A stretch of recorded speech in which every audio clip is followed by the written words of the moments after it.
do get lost. You know, they're around big names, big people, and they think they're going to get, a lot back by hanging around with certain other people. And sometimes all you really need is just your nearest and dearest supporting Definitely. you. And it's been great. I've met some great sports people, Conor McGregor being one of them, Tyson Fury. Good friends with an England rugby player, Ellis Genge. I'm a massive England rugby fan. So you meet some fantastic people. Eddie Hearn being one of them, who's my promoter, who I grew up watching. But most people in that environment are good people anyway. And you're a good person no matter what you do. It doesn't matter if you got a normal job or you're this celebrity like Conor McGregor. Just find the good in people, and that's all that matters. So talking about Tyson Fury, you're about to have your first fight, and then you get a call from Tyson Fury. Is that My right? full fight it was. I had 3 fights, but this had been my first fight in front of a crowd after COVID, and got a call to go up and spar him. So it was amazing to be able to have that opportunity. Met John Fury as well, Sugar Hill, and what an experience it was.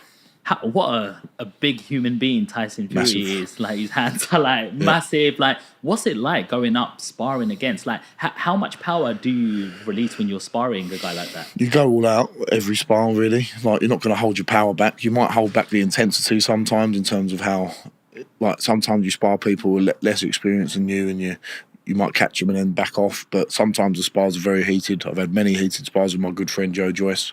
But if I'm going to go and do some work for Tyson Fury, I need to give the best account of myself, because he's not wanting me to go up there just to mess around. I've got to give him some good work.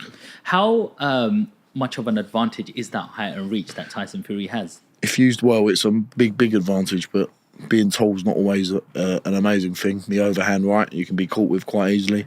You keep dropping your hands, you're a big target.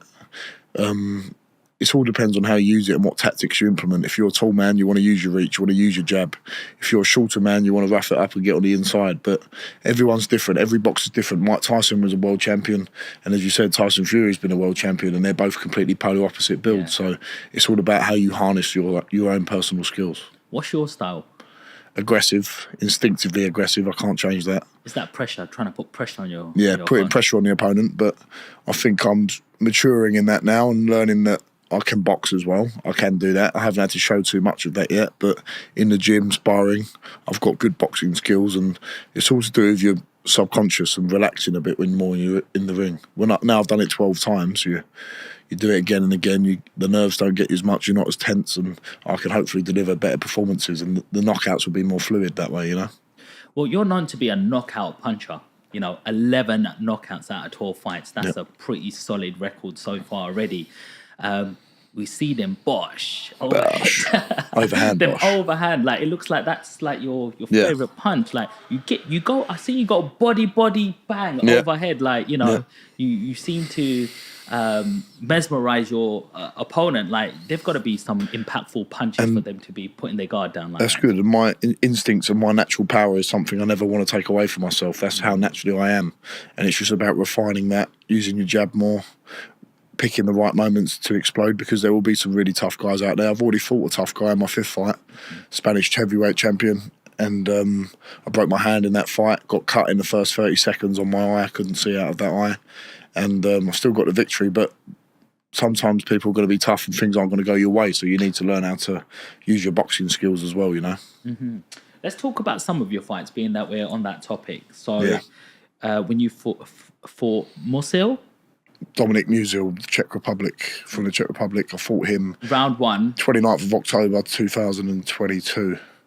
And round 1 job, he was really up for it. I remember him to my part of my management team, Shane Watson, still a good friend of mine. He went to go and watch him wrap his hands, and Musil went to Shane Watson. He went like that to him, so he was bang up for it. But that was over in a minute. That was a quick one.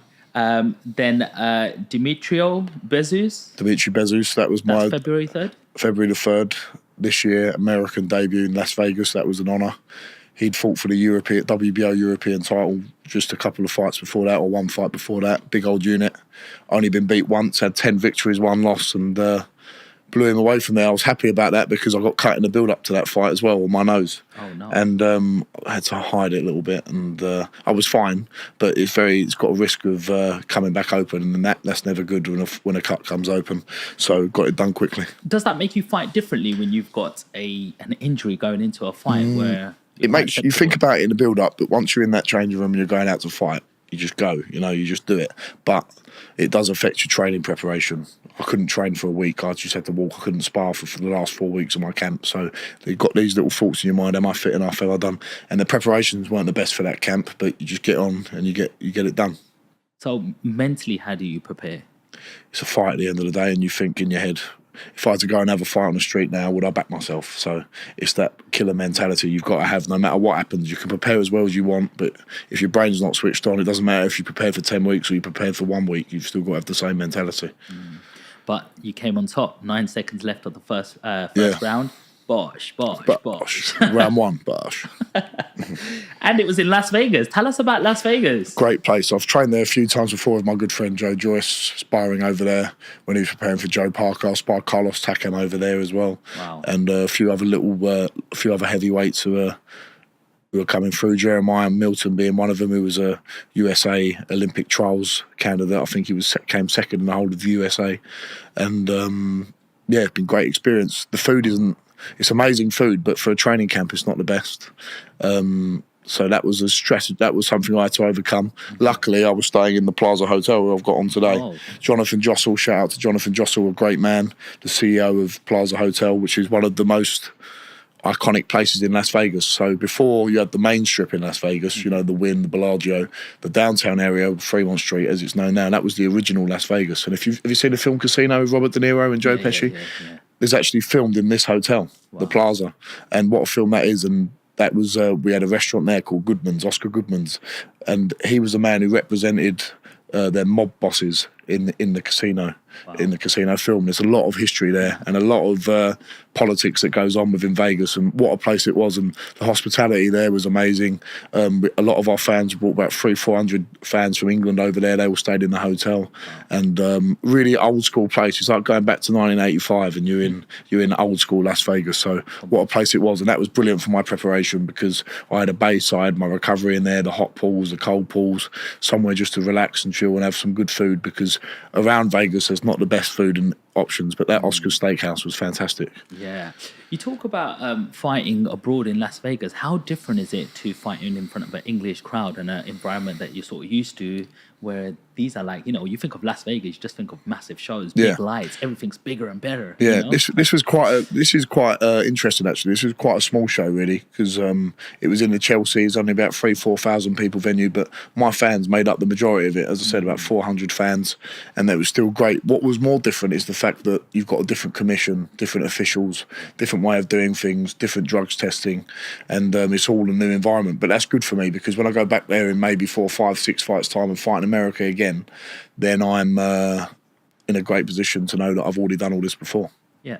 Some boxers, so I know there was one boxer, I can't remember his name now, but he went to fight in Africa. And as he's gone to fight in Africa, he said they played some dirty tactics out there. The hotel will all of a sudden... Wrong hotel and exactly, not good food, putting you in a bad place. That's exactly, yeah. You've got to be careful. These things are all underhanded things that happen in boxing. Boxing can be a Wild West sport sometimes, There's no barriers to entry into boxing. If I wanted to turn around and say I'm stopping boxing and become a boxing manager right now, if you wanted to become a boxing manager, you can, which is a great thing about it, because there's no barriers, but... There's a lack of regulations going into it, which is a good and bad thing, because you get some interesting characters in boxing. Have you experienced anything dodgy? Nothing really. I'm very lucky to have a great team. Adam Morley, my management, and some great advisors around me. Matchroom Boxing, a very stand-up company. Eddie Hearn and Barry Hearn always pay their fighters on time. Great characters. The story between them two is amazing, and just very, very privileged to be in the position I'm in. Come from my own hard work, and I've just got to keep going. And as long as I keep performing, I'll be all right. Yeah. What's the main difference between Matchroom Boxing and Queensberry? So you got Frank Warren on one side, and you got Eddie Hearn the other side. Like, is there certain things that come in the air when you're thinking, I want to go towards this company more than the other? Well, I don't have much experience with Frank Warren, and I still regard Frank Warren as a legend, a Hall of Fame promoter. Promoted some of the best fighters in the world, and to still be around in the game now, in a world like boxing, he's got to be well respected. But the one thing I can say, and I have noticed, is the production of the shows at Matchroom are second to none. when I go to some Queensberry shows, I do think, wow, Matchroom really do put on a show. Even when I go to Sky shows, Matchroom are the kings at putting on a production, you know. And all I'm going to say on that matter is that they're